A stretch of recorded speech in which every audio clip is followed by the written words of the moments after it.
Do'stim, agar dunyo tugasa, unda uning sababchisi Xitoy bo'ladi. Qarang, bir virus tarqala boshlasa, u Xitoydan boshlanadi. Bu shunchaki tasodifdek tuyulyaptimi? Yo'q, buning ortida butun boshli statistika yotibdi. Masalan, 2003-yilda SARS virusi Xitoydan, 2013-yildagi H7 virusi Xitoydan, 2019-yildagi koronavirus ham Xitoydan va bu yil 2025-yilda biz xabarni eshitayotgan virus HMPV ham Xitoydan. Endi siz nima uchun aynan Xitoy deyishingiz mumkin?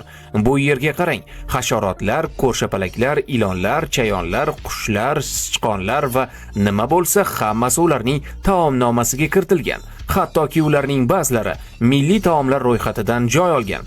Xitoydan chiqqan ko'plab kasalliklarning vaksinasi haligacha topilmagan. HMPV ning birinchi izlari 2001-yilda aniqlangan, lekin 20 yil davomida olib borilgan tadqiqotlardan keyin ham uning vaksinasini yarata olishmadi. Hayvonlarni yeyish kasallikni keltirib chiqarmaydi, ammo har turli jonzotlarni iste'mol qilish bu ehtimolni yanada oshiradi. Albatta, bu shaxsiy fikrim. Siz qanday fikrdasiz? Izohlarda yozib qoldiring. Like bosib, obuna bo'lib qo'yishni unutmang.